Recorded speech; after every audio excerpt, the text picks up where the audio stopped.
Hello, I'm using Giraffe's generative feature, the flow builder, to make these cool definitions that are producing these different urban forms. And I've based these two over here on the suburb which I live in suburban Sydney, and then this is Surrey Hills, and these are terraces. And then I made a hybrid, which is like closer in scale to the suburban, but closer in form to Surrey Hills.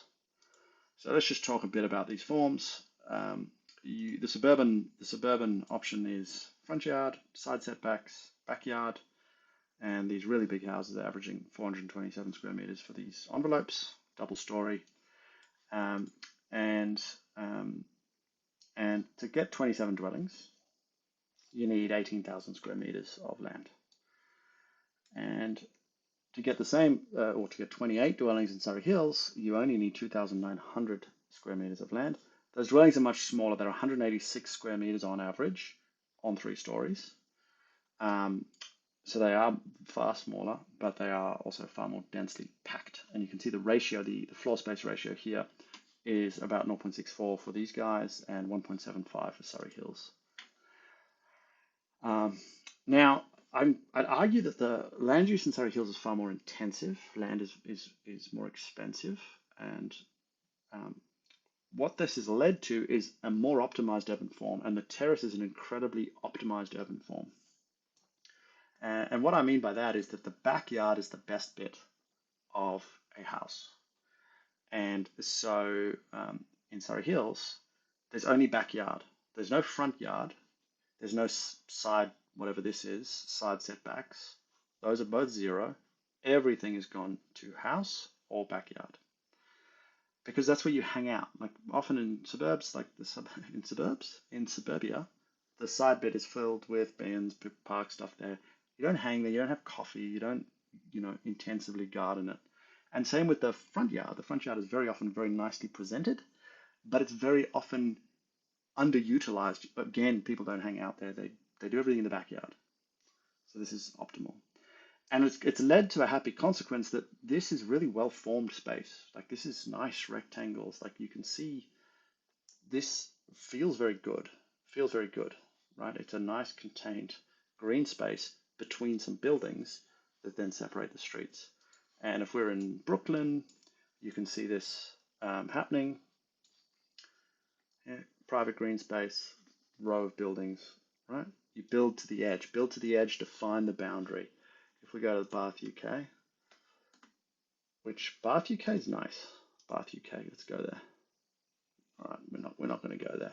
We're going to have to fly ourselves there. And there it is.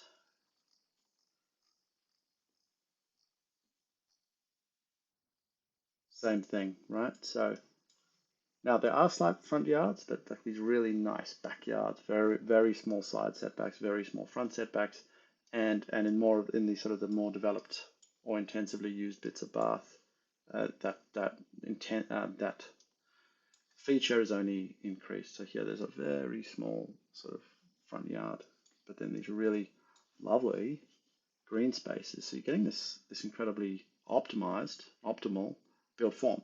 That when you look at it, look at it, it's stunning. It's incredibly beautiful. There's a kind of an organic structure or a structured organic vibe that is very lovely, extremely lovely. All right, so what I've done then is I've done the hybrid. So I've gone, these are 4 meters wide. Terraces do get dark. These are 9 meters wide, targeting a 9 meter frontage, and that's giving a 323 square meter house, which is good. And I've gone that little tiny front yard, like you saw in Bath, like you sort of see in Brooklyn. It's like a place to park your bicycle, basically, or a way of navigating upstairs, downstairs, putting some vertical transport there. But then you're consolidating all the open space into a nice big rectangle that's adjacent to other people's open space, and you're building this lovely built urban form. And what you're getting essentially is an upzoning from an FSR of say 0.6 to an FSR of 1, and you're taking half the land. So so I mean, with Surrey Hills, you could say, look, you're taking like a third of the land, and Let me just make sure I'm on option 3, and I'll copy this, and I'll make sure both of these fellas are on option 3. Okay, good. Okay, so we're up to like 9,000 square meters, and then even if we make a park, a little forest, and let's make this deep planning, and copy that, pop them over here, and copy this and pop them over here. You know, we're building actually like a nice rhythm here. Look at this. This would be, look at this. Isn't this attractive? I think it's attractive. I think it's attractive. We still are only on 12,000 because we haven't even used the width. Like the width of this thing here is much less than the width of this thing over here. So you can add like another strip park all the way from there to there and sort of get the width about right. Okay, they were at about the same, maybe a bit bigger. There we go.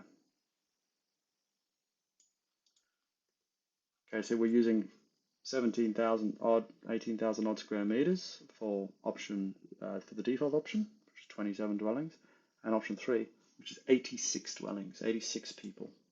So say there's 2 people per dwelling, you know, there's 60 people living here, and there's 160 people living here.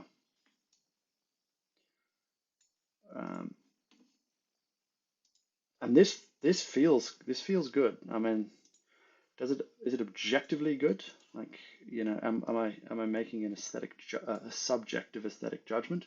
Potentially, although I think this argument around the optimal use of space and the fact that this urban form exists in Sydney, in Bath, in Beijing, in Paris, in Germany, in classic medieval towns in the past, and in New York, would argue that this is a solution that has broad applicability and has something very powerful about it, whereas this suburban form is not historically prevalent.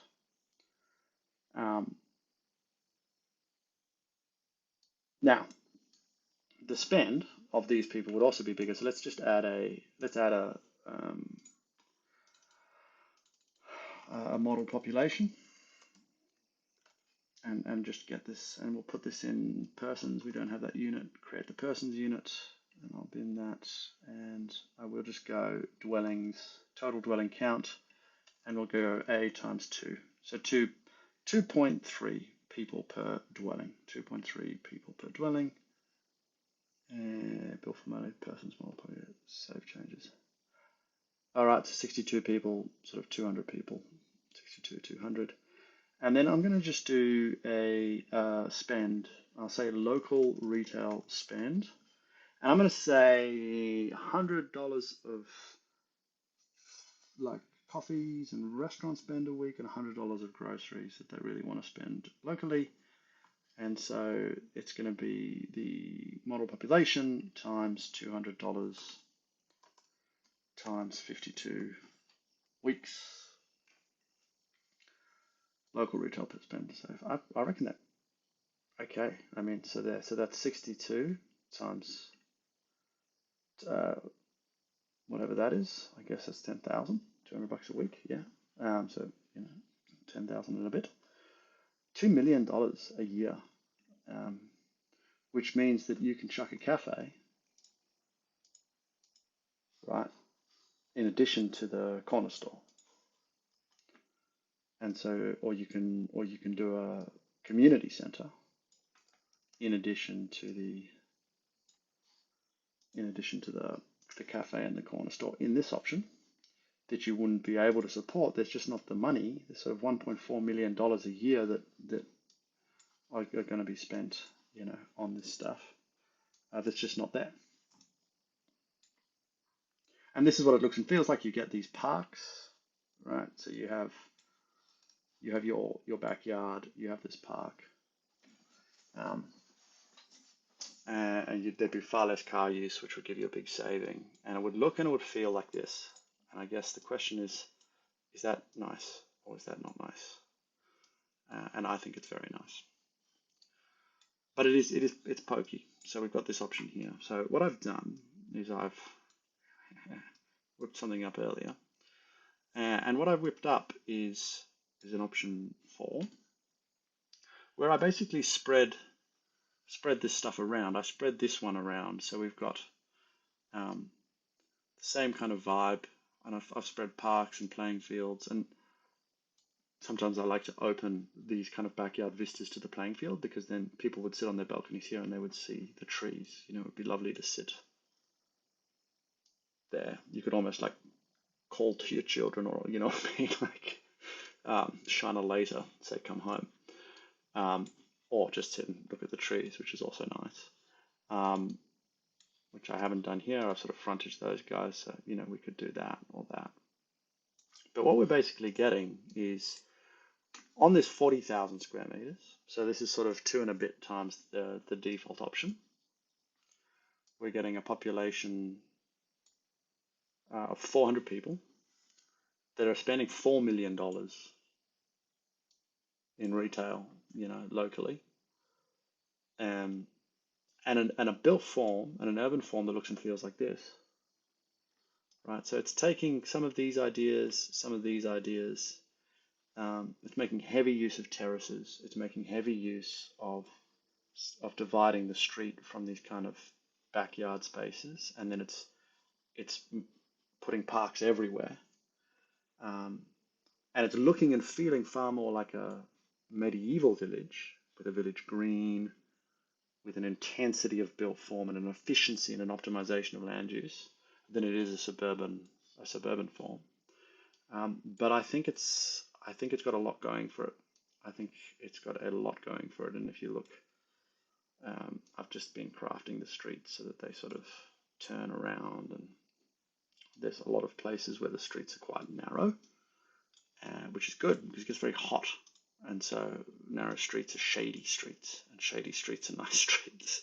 And of course we could add trees around this. And actually I may do that now. So let's just split in the generative editor, and I'll offset a meter, offset polygon by a positive meter, so it's a bit bigger, and I'll add an array, and then we'll make that array a lat tree.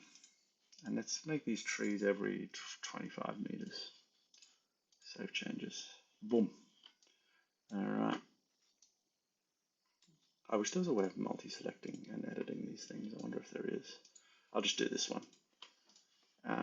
Positive array, positive offset rather, and an array every 25, and then trees. Save changes. Okay, I just wanted to do that just so you know the way that this kind of landscape settles into itself, or these buildings settle into a treed landscape. So the total dwelling footprint, 20,000 square meters of footprint, you know, so it's sort of 4 times the footprint, and I don't know, 8 times the population, because there's just more, there's smaller dwellings, and some of them are taller, so it's just a much more. That being said, the average dwelling size is 224 square meters here, which is I don't think it's particularly small. And we could do this thing where we go in these areas, like, you know, we could lower the rear setbacks, and you can see here I'm increasing sort of piece by piece the average dwelling size across the development. 236 square meters, but I don't think that's necessary. I reckon this would sell. I reckon this kind of development, I would love to see it. I think it's incredibly optimized. I would love to. It's very efficient from a building construction perspective. From a material perspective, you're sharing walls, and I think it responds to the way human beings like to inhabit space.